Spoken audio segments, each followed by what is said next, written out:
Special education YouTube channel में आप सभी का हार्दिक स्वागत है। दोस्तों, हम क्लास कर रहे हैं भाषा खंड के हिंदी भाषा का विकास की। इसकी 2 क्लासें हो चुकी हैं और ये आज तीसरी क्लास है। हिंदी भाषा का विकास पार्ट 3 आज हम पढ़ेंगे। और उससे पहले मैं आपसे अनुरोध करना चाहूँगा कि आप सभी हमारे इस यूट्यूब चैनल को सब्सक्राइब कर लें। स्पेशल एजुकेशन हब इसको क्या करना है, आप लोगों को सब्सक्राइब कर लेना है। ये आपकी स्क्रीन पे ये दिख रहा है, आपको इसका नाम दिखाई दे रहा है। और मैं आप सभी को एक चीज़ और बताना चाहूँगा कि जो भी क्लास डेली होती है उसके PDF नोट्स आपको हमारे टेलीग्राम चैनल पर मिल जाएंगे। टेलीग्राम चैनल की लिंक इसमें दी हुई है, आप देख सकते हैं। ये नीचे दी हुई है टेलीग्राम की लिंक, आप इसको ज्वाइन कर लेना। उस पर डेली क्लास के PDF नोट्स भी मिलते हैं। और दोस्तों, अब हम क्लास स्टार्ट करने जा रहे हैं। हमने पिछली 2 क्लासों में हिंदी भाषा का विकास का वर्गीकरण, भाषा परिवार और उसको कितने कालों में बांटा गया है, प्राचीन भारतीय आर्य भाषा, मध्यकालीन भारतीय आर्य भाषा, आधुनिक भारतीय आर्य भाषा, ये चीज़ें हमने पिछली 2 क्लासों में पढ़ चुके हैं। और पिछली क्लास में अपभ्रंश के बारे में भी हमने विस्तार पूर्वक चर्चा की थी। अब अगली चर्चा हम लोग करेंगे। आज की तीसरी क्लास है, इसमें हम चर्चा करने जा रहे हैं उसी के आगे की, जिसमें आज हम अपहट्ट भाषा के बारे में चर्चा करेंगे। किसके बारे में चर्चा करेंगे? अपहट्ट भाषा के बारे में चर्चा करेंगे। अपहट्ट अपभ्रंश शब्द का एक विकृत रूप है। किसका? अपभ्रष्ट शब्द का विकृत रूप है। इसे अपभ्रंश का अपभ्रंश या परवर्ती अपभ्रंश कह सकते हैं। अपहट्ट अपभ्रंश और आधुनिक भारतीय आर्य भाषाओं के बीच की संक्रांतिकालीन भाषा है। क्या है? संक्रमणकालीन और संक्रांति भाषा है। किसकी? ये आधुनिक भारतीय आर्य भाषाओं के बीच की। किसके बीच की? अपहट्ट अपभ्रंश और आधुनिक भारतीय आर्य भाषाएं जो हुई हैं उनके बीच की संक्रमणकालीन और संक्रांतिकालीन भाषा है। आप लोगों को अपभ्रंश हमने कल पढ़ाया था, अपभ्रंश पढ़ाया था, आधुनिक भारतीय आर्य भाषा पढ़ाई थी और प्राचीन भारतीय आर्य भाषा भी पढ़ाई थी, मध्यकालीन भारतीय आर्य भाषा भी हम लोग पढ़ चुके हैं। ये उसके आगे का है। और इसका कालखंड 900 ईस्वी से 1100 ईस्वी तक निर्धारित किया जाता है। कब से कब तक किया जाता है? 900 ईस्वी से 1100 ईस्वी तक निर्धारित किया जाता है। वैसे साहित्य में इसका प्रयोग 14वीं सदी तक होता रहा। कब तक होता रहा दोस्तों इसका सही प्रयोग? 14वीं सदी तक। या हम कह सकते हैं कि 14वीं सदी तक अपहट्ट भाषा का प्रयोग साहित्य में किया जाता रहा है रचनाकारों द्वारा। अब्दुल रहमान, दामोदर पंडित, ज्योतिरीश्वर ठाकुर, कुमार विद्यापति आदि रचनाकारों ने अपनी भाषा को अपहट्ट या अपहट्ठ कहा है। विद्यापति प्राकृत की तुलना में अपनी भाषा को मधुरतर बताते हैं। सबसे इम्पोर्टेंट लाइन कि अपहट्ट भाषा को किसने प्राकृत भाषा की तुलना में मधुर कहा है? किसने कहा है दोस्तों? विद्यापति ने। किसने? विद्यापति ने। किसने? विद्यापति ने। ये विद्यापति जो लिखा है ना, इन्होंने क्या कहा है? प्राकृत भाषा की तुलना में अपनी भाषा को मधुतर कहा है। क्या कहा है? मधुतर यानी कि मीठी भाषा। इन्होंने उसके लिए एक लाइन दी हुई है, देसिल बायना सब जन मिठा तैतेसन जम पयों अपहट्टा। अर्थात देश की भाषा सब लोगों के लिए मीठी है, इसे अपहट्ठा कहा जाता है। क्या कहा जाता है? अपहट्ठा। ये एक और नाम है इसका। क्या नाम है? अपहट्ठा। दोस्तों नोट कर लेना, ये बहुत ही इम्पोर्टेंट लाइन है कि देश की भाषा सब लोगों के लिए मीठी है, ये लाइन क्वेश्चन भी ऐसे ही आता है, देश की भाषा सब लोगों के लिए मीठी है, यह कथन किसका है?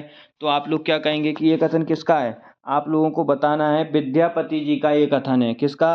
विद्यापति जी का यह कथन है। उनका यह मानना है कि देश की भाषा सब लोगों के लिए मीठी है।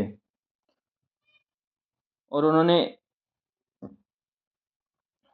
एक रचना भी की थी, सन्हे रायस या संदेह रासक। क्या नाम था उसका?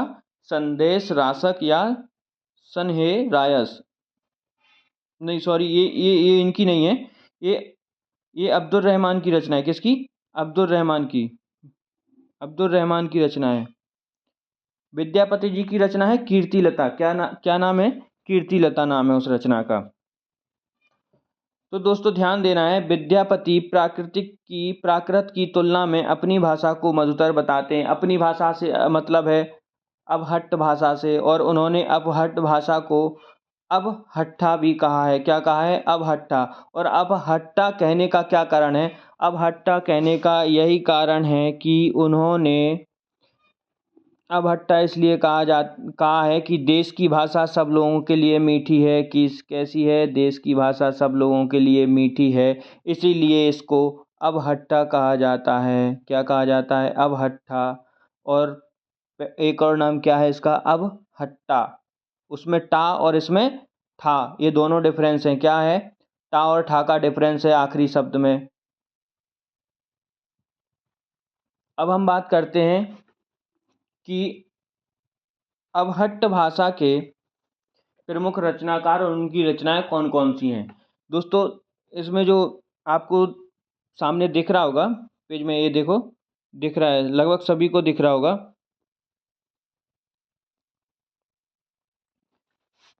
इनके रचनाकारों के नाम दिए हैं। क्या नाम है? अब्दुल रहमान, दामोदर पंडित, ज्योतिरीश्वर ठाकुर, विद्यापति जी। ये क्या है? प्रमुख रचनाकार हैं। किसके? अबहट्ट भाषा के प्रमुख रचनाकार हैं। इन्होंने इसी भाषा में अपनी रचनाएं की हैं। किस भाषा में? अबहट्ट भाषा में। अवध भाषा में इन्होंने रचना की है, और इनके नाम है अब्दुल रहमान, दामोदर पंडित, ज्योतिरीश्वर ठाकुर, विद्यापति। अब हम बात करते हैं, हाँ हाँ एक चीज़ और, अब्दुल रहमान, इनका नाम एक नाम और मिलता है। क्या नाम मिलता है इनका? अद्धमाड़। अद्धमाड़। ये जो दिख रहा है आपको, ये किसका नाम है? अद्धमाड़। अब्दुल रहमान को कहा जाता है। किनको? अब्दुल रहमान को। और इनकी प्रमुख रचना है संदेश रासक। क्या नाम है? संदेश रासक। इसको हम सन्हे रायस भी कहते हैं। क्या कहते हैं? सन्हे रायस। क्वेश्चन आएगा सन्हे रायस का एक और नाम क्या है? तो संदेश रासक। या फिर यह किसकी रचना है? अब्दुल रहमान की प्रमुख रचना कौन सी है? अब्दुल रहमान की अबहट्ट भाषा में लिखित कृति का नाम बताइए। ऐसे बहुत सारे क्वेश्चन एक ही लाइन से बन रहे हैं। किससे बन रहे हैं? एक ही लाइन से। किससे? अब्दुल रहमान की रचना से। अब्दुल रहमान की रचना से कितने क्वेश्चन जैसे निकल के आ रहे हैं, पूछ एक ही चीज रहे हैं और अलग अलग तरीके से पूछ रहे हैं। दामोदर पंडित, अगले कौन है? दामोदर पंडित। इनकी रचना है उक्ति व्यक्ति प्रकरण। क्या? उक्ति व्यक्ति प्रकरण। ये किसकी रचना है? दामोदर पंडित की। क्या रचना है? दामोदर पंडित की रचना है उक्ति व्यक्ति प्रकरण। ये भी किस भाषा की? अबहट्ट भाषा की। अब हम बात करते हैं ज्योतिरीश्वर ठाकुर। कौन? ज्योतिरीश्वर ठाकुर। ज्योतिरीश्वर ठाकुर वर्ण रत्नाकर, ये इनकी रचना है। क्या नाम है रचना का? वर्ण रत्नाकर। किसकी रचना है? कोई पूछ लेगा वर्ण रत्नाकर किसकी रचना है, तो वर्ण रत्नाकर ज्योतिरीश्वर ठाकुर की रचना है। अब हम बात करते हैं विद्यापति जी की। सबसे इम्पोर्टेंट विद्यापति जी हैं इसमें। विद्यापति जी की रचना है कीर्तिलता। क्या रचना है? कीर्तिलता। कीर्तिलता किसकी रचना है? कीर्तिलता विद्यापति जी की रचना है। और विद्यापति जी ने अबहट्ट भाषा को प्राकृत की तुलना में अपनी भाषा को मधुर बताते हैं। मतलब विद्यापति जी ने प्राकृत की तुलना में अपनी भाषा से अर्थ है, मतलब जो जिस भाषा में रचना करता है उसे वो अपना मान लेता है। जैसे हम पढ़ा रहे हैं, किस पे पढ़ा रहे हैं?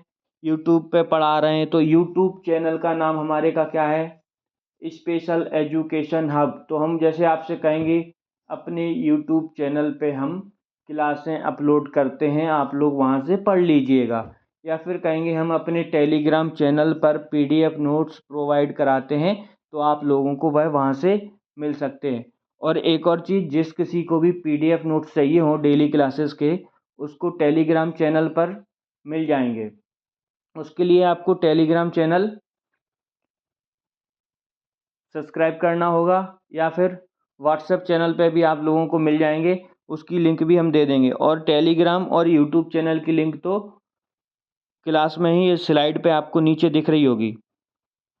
ये देखिए नीचे, ये जो दिख रहा है ना, ये टेलीग्राम चैनल की लिंक है और ये हमारा यूट्यूब चैनल है। इसको सभी लोग सब्सक्राइब जरूर कर लेना, जितने भी लोग क्लास ले रहे हैं ना, सब लोग सब्सक्राइब कर लेना, क्योंकि सभी क्लासें इसी पे आने वाली हैं। सभी क्लासें क्या है, इसी पे आने वाली हैं। और बहुत ही जल्दी हम हिस्ट्री की क्लास स्टार्ट करने वाले हैं, और आपको बहुत ही बेहतरीन तरीके से इतिहास की क्लासें कराने वाले हैं। ऐसी क्लासें आपने नहीं ली होंगी, ऐसी इतिहास की क्लासें आपको देखने को मिलेंगी, क्योंकि आप पढ़ेंगे इतिहास विषय के गोल्ड मेडलिस्ट से। किससे? गोल्ड मेडलिस्ट से इतिहास विषय आप लोग बहुत ही जल्द पढ़ने वाले हैं। 2-3 दिन में ही आप लोगों को क्लासें मिलना स्टार्ट हो जाएंगी। आप लोग जो भी आपके साथी इतिहास विषय पढ़ना चाहते हैं, तो वो हमारे YouTube channel special education hub पर क्लासें कर सकते हैं। और एक बात का बेहतरीन तरीके से ध्यान रखना है कि आपको कौन पढ़ाने वाले हैं, इतिहास विषय के गोल्ड मेडलिस्ट। अब हम आगे की बात करते हैं।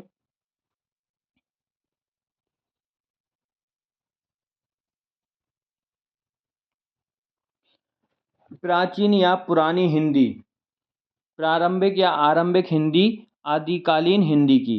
किसकी बात करते हैं? प्राचीन या पुरानी हिंदी कह लो, या प्रारंभिक या आरंभिक हिंदी, या आदिकालीन हिंदी, कुछ भी कह सकते हो, इसके नाम हैं। मध्य देशीय भाषा परंपरा की विशिष्ट उत्तराधिकारिणी होने के कारण हिंदी का स्थान आधुनिक भारतीय आर्य भाषाओं में सर्वोपरि है। अब बात आती है कि क्वेश्चन कैसे निकलेगा, यहाँ से क्वेश्चन कैसे निकलेगा। तो दोस्तों, क्वेश्चन निकलेगा आपका,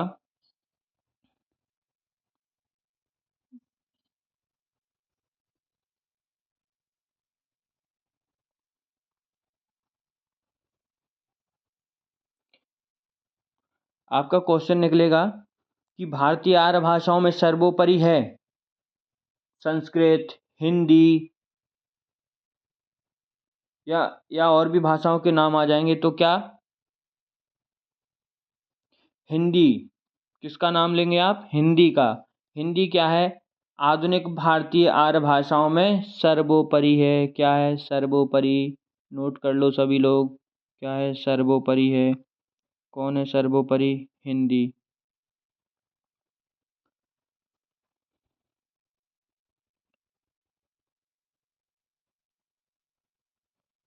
प्राचीन हिंदी से अभिप्राय है अपभ्रंश अपहट के बाद की भाषा। प्राचीन हिंदी कौन सी है? अपभ्रंश और अपहट के बाद की भाषा कौन सी है? प्राचीन हिंदी। यानी कि इसका और नाम क्या है? पुरानी हिंदी। प्रारंभिक या आरंभिक हिंदी, आदिकालीन हिंदी, क्या क्या कह सकते हैं? प्राचीन हिंदी कह सकते हैं, पुरानी हिंदी कह सकते हैं, प्रारंभिक या आरंभिक हिंदी कह सकते हैं, आदिकालीन हिंदी कह सकते हैं। अब अच्छा, बात करते हैं आदिकालीन हिंदी कौन सी है, या इसका क्रम किसके बाद रहा है। तो आप क्या कहेंगे? अपभ्रंश और अपहट के बाद की जो भाषा है उसे आदिकालीन हिंदी कहते हैं। ये आपको नोट कर लेना है। आप लोग नोट्स बनाते जाइए। ये आपको कहीं नहीं मिलेगा, कोई नहीं पढ़ाया होगा, किसी भी यूट्यूब चैनल पे आपको ये नहीं पढ़ाया होगा जो हम पढ़ा रहे हैं। अब हम बात करते हैं हिंदी का आदिकाल। हिंदी भाषा का शिशुकाल है। हिंदी का आदिकाल हिंदी भाषा का शिशुकाल है। क्या है? सबसे इम्पोर्टेंट लाइन है। अगर आप कैसे कोई पेपर में पूछ लेता है कि हिंदी भाषा का शिशुकाल क्या है, हिंदी भाषा का शिशुकाल, शिशुकाल, शिशुकाल क्या है?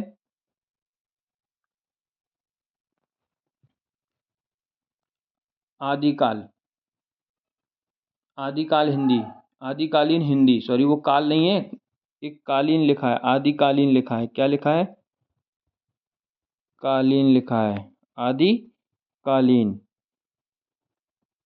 ये टाइपिंग गलत हो गया होगा लगता है, इसको ऐसे लिख लो, आदिकालीन, आदिकालीन,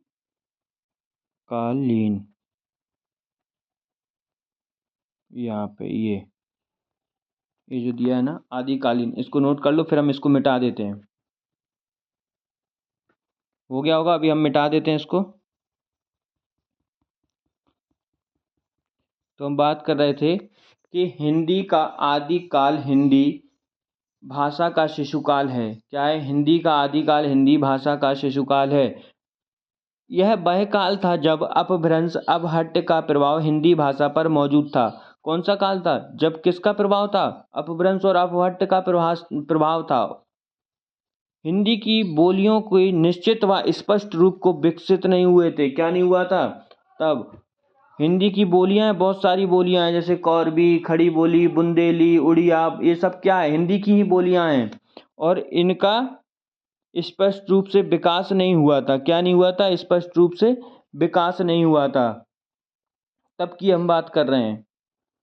हिंदी शब्द की व्युत्पत्ति कैसे हुई? अब हम पढ़ने वाले हैं हिंदी शब्द की व्युत्पत्ति कैसे हुई। तो हम देखते हैं कि हिंदी शब्द की व्युत्पत्ति कैसे हुई। हिंदी शब्द की व्युत्पत्ति भारत के उत्तर पश्चिम, कहाँ पे? उत्तर पश्चिम, ये याद रखना। उत्तर पश्चिम में प्रवाहमान, प्रवाहमान का मतलब होने बहने वाली, क्या? प्रवाह, प्रवाह होता है ना, जो धारा का प्रवाह, धारा चलती होती है, गतिमान कोई चीज होती है उसको कहते हैं प्रवाहमान।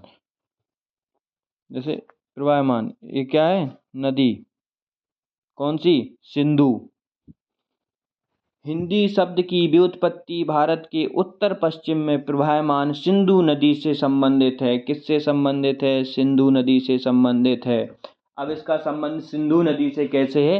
अब हम वही चीज पढ़ने वाले हैं। क्या पढ़ने वाले हैं? कि हिंदी शब्द की उत्पत्ति का संबंध सिंधु नदी से कैसे है। क्या है दोस्तों? सिंधु नदी से इसका संबंध कैसे है? विदित है कि अधिकांश विदेशी यात्री और आक्रांत उत्तर पश्चिम सिंह द्वार से ही भारत आए। कौन? विदेशी यात्री जो भी थे, अधिकांश मतलब ज़्यादा से ज़्यादा विदेशी यात्री, बहुत सारे विदेशी यात्री भारत आए। फायान आया, वास्को डी गामा आया, मुगल आए, जो जो भारत पर राज्य करके गए हैं वह सब क्या हैं, या जो जिसकी गुलामी भारत ने झेली है, जिन विदेशियों की, वो सब बाहर से ही तो आए हैं। कहाँ से आए हैं? बाहर से आए हैं। चाहे दिल्ली सल्तनत का काल रहा हो, चाहे अंग्रेजी शासन रहा हो, डच रहे हो, मुगल रहे हो, कोई भी रहे हो, एनीबडी, वो क्या है? बाहरी है। हम बात करते हैं अधिकांश विदेशी यात्री और आक्रांत उत्तर पश्चिम सिंह द्वार, ये सिंह द्वार से ही भारत आए। भारत में आने वाले इन विदेशियों ने जिस देश के दर्शन किए वह सिंधु देश था। कौन सा देश था? सिंधु देश, सिंधु देश था। ईरान, फारस के साथ भारत के बहुत प्राचीन काल से ही संबंध थे और ईरानी सिंधु को हिंदू कहते थे। क्या कहते थे? ईरानी सिंधु को हिंदू, यानी कि सा को क्या पढ़ते थे वो लोग? हा पढ़ते थे। जैसे उन्होंने कहा हिंदी, सिंधी, तो सिंधी को क्या कहेंगे? वो हिंदी। उनका प्रोनाउंसिएशन ऐसा था, सा को हा पढ़ने का काम, मतलब पढ़ते थे वो लोग। तो इस वजह से ही ईरान फारस के साथ भारत के बहुत प्राचीन काल से ही संबंध थे। बहुत पुराने समय से ही इन दोनों देशों के क्या थे? संबंध थे। और ईरानी सिंधु को क्या कहते थे? हिंदू। क्या कहते थे? हिंदू कहते थे सिंधु को।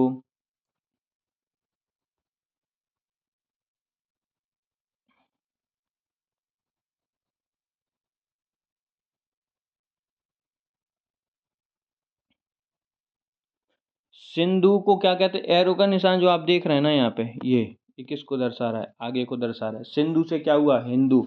और और वो लोग क्या पढ़ते थे? कौन? ईरानी या फारसी। सा को का कहते थे, वो हा कहते। सा का हा में तथा धा का दा में परिवर्तन।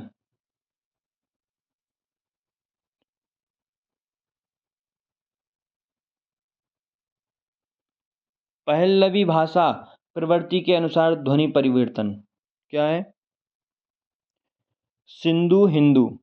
सा का हा में तथा धा का दा में परिवर्तन पल्लवी भाषा प्रकृति के अनुसार ध्वनि परिवर्तन है। क्या है? किस भाषा के अनुसार? पहलवी भाषा के अनुसार। पहलवी भाषा के अनुसार, पहलवी भाषा के अनुसार ये परिवर्तन है। सा का हा में तथा धा का दा में। तो वो धा को क्या कहते थे? दा। और सा को हा। तो उन्होंने सिंधु देश जो था, सिंधु नदी के किनारे जो लोग रहते थे, जो एरिया था वहाँ का, उसको क्या कहते थे? सिंधु। और ईरानी या फारसी उसको क्या पढ़ते थे? सिंधु को वो क्या कहते थे? हिंदू, क्योंकि उनका प्रोनाउंसिएशन ही ऐसा था। वो सा को हा कहते थे, सा को क्या कहते थे? हा कहते थे। और धा को दा कहते थे। तो उन्होंने सिंधु को क्या पढ़ दिया? सिंधु। यानी सिंध को हिंद कहा उन्होंने। क्या कहा? सिंध को हिंद। तो हिंदू से हिंद बना, हिंदू से हिंद बना, और फिर हिंद में फारसी भाषा के संबंध कारक प्रत्यय ई लगने से हिंदी बन गया। क्या बन गया? इसमें ये प्रत्यय ई प्रत्यय जुड़ गया। किस में जुड़ गया? हिंद में। हिंद में ई प्रत्यय लगने से ये क्या बन गया? हिंदी बन गया। हिंदी का अर्थ है हिंद का। क्या अर्थ है इसका? हिंद का। इस प्रकार हिंदी शब्द की उत्पत्ति हिंद देश के निवासियों के अर्थ में हुई। किसके अर्थ में हुई? हिंद देश के निवासियों के अर्थ में हुई। आगे चलकर यह शब्द हिंदी की भाषा के अर्थ में प्रयुक्त होने लगा। यह शब्द आगे चलकर क्या होने लगा? हिंदी की भाषा के अर्थ में प्रयुक्त होने लगा। हिंदी की भाषा के अर्थ में प्रयुक्त होने लगा। कौन सा शब्द हिंदी की भाषा के अर्थ में प्रयुक्त होने लगा? हिंद। क्योंकि हिंद में ही ई प्रत्यय लग के हिंदी हुआ ना। और हिंदू से क्या बना था? हिंद बना था। और हिंद में फारसी भाषा के संबंध कारक प्रत्यय, हिंद शब्द जो था उसमें फारसी भाषा का संबंध कारक प्रत्यय ई लगने से हिंदी बन गया। और हिंदी का अर्थ क्या होता है? हिंद का। क्या अर्थ होता है? हिंद का। उपर्युक्त बातों से तीन बातें सामने आती हैं। उपर्युक्त बातों से तीन बातें सामने आती हैं। कौन कौन सी तीन बातें सामने आती हैं? नंबर पहली आती है सिंधु से क्या हुआ? हिंदू। हिंदू से हिंद। हिंद से हिंदी। क्या हुआ? पहली चीज सिंधु। सिंधु से क्या? हिंदू। हिंदू से क्या? हिंद। हिंद से क्या? हिंदी। ये जो एरो दिख रहा है आपको, ऐसे चल रहा है, मतलब सिंधु था पहले। सिंधु। ये जो ईरानी लोग थे वो क्या पढ़ते थे? सा को हा पढ़ते थे और धा को दा पढ़ते थे, इसलिए वो सिंधु को क्या बोलने लगे? वो बोलते थे हिंदू। और हिंदू से क्या बना? हिंद। और हिंद में ई प्रत्यय लगने से, फारसी भाषा के संबंध कारक प्रत्यय ई लगने से हिंदी बना। क्या बना? हिंदी। और आगे की दो चीज़ें और बची हैं अभी इसी में। तीन चरणों में विकास हुआ ना हिंदी का, हिंदी शब्द का। किसका? हिंदी शब्द का। तीन चरणों में, तीन में नहीं कई चरणों में, हम कई चरणों में विकास हुआ और हम लगभग लगभग सभी कवर करने वाले हैं। क्या? लगभग लगभग सभी कवर करने वाले हैं। यहाँ तीन में इसलिए कह रहा था क्योंकि तीन चीज़ें ऐसी, ये जो तीन चीज़ें हैं, सिंधु हिंदू हिंद, इन तीन चीज़ों से तो हिंदी बना है। अब हम बात करते हैं अगली चीज़ की, वो कल की क्लास में पढ़ेंगे, लेकिन हम बता देते हैं एक चीज़ कि हिंदी शब्द मूलतः फारसी भाषा का है, ना कि हिंदी भाषा का। यह ऐसे ही है जैसे बच्चा हमारे घर जन्मे और उसका नामकरण हमारा पड़ोसी करे। कौन करे? बच्चा तो भले ही हमारे यहाँ हुआ और नामकरण कराने के लिए हम कहाँ जाते हैं? पंडित जी के पास। या पड़ोसी कह देते हैं इसका नाम ये रख लो, तो हम लोग मान भी लेते हैं ना। कोई कोई रिश्तेदार बता देता है, बच्चा हुआ, बच्चे का मामा नाम बता रहा है, बच्चे की मामी नाम बता रही है, बच्चे की बुआ नाम बता रही है, तो इसी प्रकार क्या होता है? वहीं इसी से इसी को हिंदी हिंदी शब्द को जोड़ दिया है। कैसे जोड़ दिया है?